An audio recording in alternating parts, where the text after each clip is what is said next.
I mean, we just edited everything out. We're live now? I guess we're live. All right, guys. So we are trying our first vlog. Is this called a vlog? Podcast. Podcast? Podcast. Well, vlogging is video and podcast. Yeah. Yeah. And I'm Roger. This is Scott. And we're two older guys doing these videos to see if we can help encourage people our age, everyone in general. But for me, well, I don't want to be selfish, but I'm trying to help older people get strong, try to stay fit as they get older, encourage them to do things active as they get older. What do you think? I'm 53 and I have a fake hip. Yep. And had that done in 2015. And we both, how we met is through CrossFit.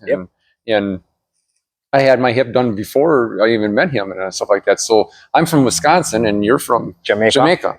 Yeah. You know, so we're from two different Backgrounds. yes. I come from the cold and stuff like that, you know, but I mean, background on myself, back in my heaviest, I was 236 back in 1996 when I got married. Wow.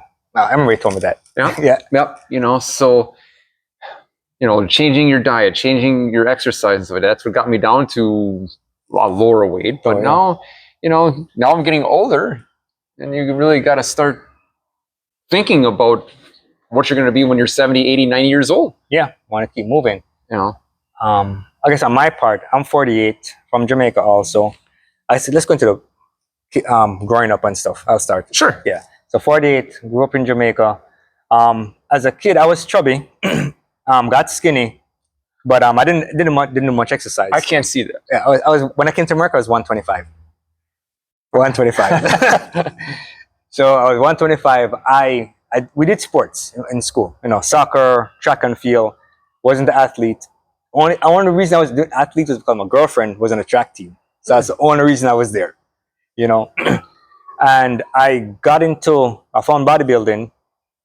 I liked it. So I didn't have no equipment or knowledge. So the only thing I did was I got 2 cans of 1 gallon paint, filled it with cement, with a metal bar, tried to do curls. I know the cement doesn't stick to the bar, so it's rotating. Sure. So that was my experience, and I always wanted to do something active, but I didn't have any access to all this stuff. I don't think I saw was bodybuilding. So I was looking at bodybuilding as the way of fitness growing up, and I would do that, and then when I became a teenager, we were able to go to a gym, but I was doing like curls. So I'd curl all day, and then my arms would be like this, lactic acid. I have no idea what I was doing. No leg workout, nothing. Always just chest and biceps. So that's that, and then I came to America. Then I started working out. But most of my education is through Health and Fitness magazine, Health and Muscle and Fitness. I read all that stuff, did all the routines, and that's how I educated myself. So I would say I've been active all my life, I could say. You know, I've never been really overweight, but I've been active all my life. I would say between COVID started and 2023 is probably the only time I didn't do anything at all. Those 2 years. And when I was in Georgia with my daughter, maybe 2 years, those 2 times in my life I really was not active at all. So I grew up on a dairy farm up in Wisconsin, and you're just constantly. I was my role when I was a kid. I always went to one farm to another farm to another farm, baling hay. Right. So there was my exercise, or I was always gone. Right? I was never home and stuff like that. But we had a farm too, so I was home doing that. So I was always doing something. But then I started working in a factory, and still doing good or whatever. Then I met my wife. Now my wife now. Yeah. And I became a refined fuel driver. So I drove a truck, and I'm pulling a hose through clay and mud and everything, 50 feet, 100 feet. Now, that's not every time. Yeah. Okay, but I was active, and I was eating like a horse because I was burning calories, right? Then all of a sudden, I became a manager. Well, then I sat in the desk, and stuff like that. I wasn't as active. I still ate what I always ate, so that the pounds came on, and we had uniforms. Right. So it was to the point that I couldn't even button my pants. Wow. And, you know, I was wearing 36s, and all of a sudden, my wife, God love her, she says, well, I'll just get you bigger pants. So I go, you know, something right then and there was the point of me saying, I got to do something. Right. So one of my CSRs, or my front line at the gym, at the co-op, she was big into CrossFit. Yeah. She goes, come on down and try it. It's like, you know, you hee-hawed around, just like how what we're trying to promote here is getting people to get started. Right. That's what the whole thing is. And she finally got me going, whatever. But before that, we did a 100-day weight loss. Everybody threw in $1, and who lost the most weight? Nice. Won the pot, right? $100 every day, everybody? $1 for the whole 100 days. Wow. So it's just, you just literally win you win like $16 because there were 16 people in it. Okay, gotcha. Right? So I says, well, I started curtailing how much I ate. Not what I ate too much, but then that taught me, I lost 27 pounds in 100 days. Nice. I was from 218 down to whatever it is. You know? So I was been able to maintain that and stuff like that. Well, then I talked before, my hip, it was a problem since before I even met my wife. And she told me, she goes, in order for you to get strong, in order for you to get through your PT, get stronger before. Now, I'll tell you one thing. I did P90X, and anybody who knows P90X, I did Tony P90X. Martin. I did that too. Okay, yeah. P90X 3. And I'll tell you one thing. It hurt. It hurt like a son of a buck, you know, but I did it. You know, so I was back to work after my hip surgery in 2 weeks. Nice. Now, I wasn't doing stuff, but I was still mobile to do stuff. Right. Fast forward to CrossFit with one of the girls there at my old job. Finally did it. Finally did a 2-week on ramp and stuff like that. And I'll never forget my first workout. It was Easter or an Easter workout. You had to carry a 80-pound barbell on your like a back squat for 800 meters and back. And then I think it was 100 burpees, and it represented the dying on the cross and so on and so forth. And I would say, well, this sucks. Of course. You know, and now here we are, me and you, you know, we're upper in age and stuff like that, and we don't do our X, but we do what we can. Yeah, that's important. Yeah, we do what we can. You know, we're still mobile. We're still able to do things. So fast forward now I'm a CrossFit coach, or I'm sorry, not a coach, trainer. Trainer. I got to say that right. So reading all the books and watching videos and watching other people doing the open, just different things, makes me want to help other people. Yeah. You know, so that's how we kind of partnered up here, and with our differences and agreements and stuff. So because a few things we don't do. I know nutrition wise we have different ways of how we handle our food, and that's fine. Again, it boils down to the experimenting what works for your body and getting to know your body. And I think we were talking about this earlier. In this fitness space and health, you have to get to know what works for you. Not every one thing, what is advertised, is going to work. And I think that's what happens. They always present these quick fix, great, you know, jacked up body in a couple of weeks, and it's a process. And I don't think people don't realize that you have to do some studying to understand your body. You study for everything else, for your career. If you're going to buy a house, you're going to buy a car. If you're going to buy a phone, you know what study people do? But then does still know about your body, how it functions, how it works. No one does that. No. Someone does tell you what to do, and you kind of put them in charge of you. There's no accountability. Where, end of the day, the one thing you're accountable for in this world is you and your body. You're going to hear a lot from me. Discipline and consistency. Yep. That's the name of the game. You know, we were just talking about going out to eat last night and stuff like that. Well, you know, some people eat French fries, and some people don't. Exactly. You know, because I know, you know, yes, it would be good to have French fries or whatever. But on the flip side, I know that the ramifications from eating that way to what my health is now, or like to today. I don't want to feel groggy because I don't want to let you down because we're partners. You know, so I'm pushing myself to be A, the best person I can be, you know, and B, I just feel better. Right, of course. You know, we were just talking about different weights or whatever. I know where my weight is right now. I'm getting to my peak now, you know. And I think most people, talking about the weight and how we function. Someone who out there who doesn't understand won't understand what we're talking about. Mm. That at a certain weight, when we do these workouts, we function properly. And if you're not in that world, it's hard for you to understand that. And another thing, I think we're not. Well, I'm not promoting to do what we do. We love it. We love doing this. We want to encourage people to do something active, which keeps them active, so they can live longer and move better. Yes, weight training I think is important to main for the strength and bone strength and density. But we don't have to do that extreme as we do it. We love it. This is what we like. So if you find something you like, which gets your heart pumping, blood flowing, getting a sweat, being mobile, and add a little bit of weight training, I say once or twice a week, you see a vast difference. It's just starting with, if you want to, just start with a walk. Do a quarter-mile walk. Then start, do that for a week, then do a half mile, do a mile then. I just got done doing a 20-mile walk with me and my wife and stuff like that. We did it in 5.5 hours. So baby steps to get you there.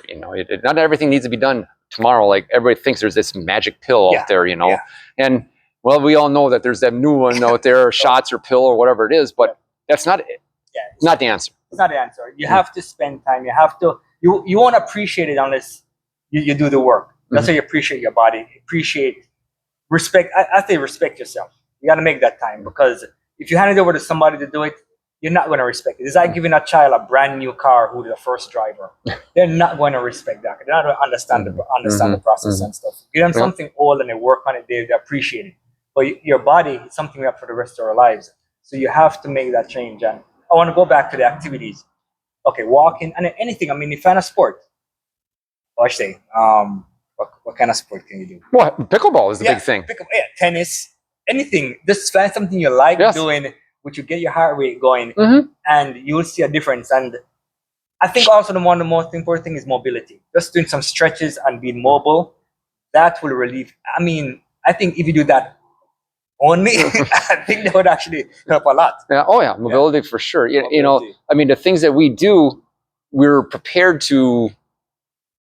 When something comes up that you have to lift something heavy or do something strenuous, whatever, well, you're prepared because our bodies are conditioned for that. Exactly. And now, do you want to warm up before you say plant a garden or move gravel, move concrete? Probably not. You're not going to be doing that. But your body is there to do that. Yeah. So it's a machine. Yeah. Going back to that, it's about always prepared for stress. Yes. So we're doing stress right now, which, I mean, it does stresses the body, but it strengthens the heart, strengthens the muscles, and mentally also keeps you going. So in life, when you have any sort of mental stress to work, your body's prepared to handle that stress, because we're going through these aggressive workouts. Your heart is pumping really hard. If you're not conditioned, and remember, well, I want to remember, but if you're not conditioned, your heart is like a muscle. So it's not as strong as the muscles on your body. So it's not strong enough to pump or go through handle the stress your body goes through as a conditioned person. And when you have a high stress incident happens at work or family, then this is a chance where your body may fail if you're in a really bad position, or if your body is so badly deconditioned, you are going to, something's going to happen. Nothing good is going to happen. Yeah. I just like to see, a lot of people our age, I work at a gym and I see people that are 70, 80. The most I've seen was 85-year-old, and he's killing it. He's crushing it. He's mobile. He's doing what he can do because everything is adapted for him. Gotcha. Like CrossFit is, well, what we do or whatever is scaled for everybody. There's always some scaling to do to it, but that's my goal and I think that's everybody's goal, to be mobile when you're 75, 80, 90 years old, be able to do things that you still want to do instead of being in a wheelchair. Now, accidents do happen, meaning a car crash or, someone get hurt at work or whatever, that can happen. But, there's a continuum of being fit, then healthy, and sick. Right. You want to stay on that fit side, right. So because then if you're not, well, at least you can go down to your being healthy. You may not be fit, but you can bounce back. Right. So it takes time and it's effort, and something I want to say about what you're saying. My mind went somewhere else. with the fit. Oh, want to grow old strong and actually enjoy the latter years of your life. You don't want to be spending all your money Mm. on healthcare, being in a home if you can avoid it.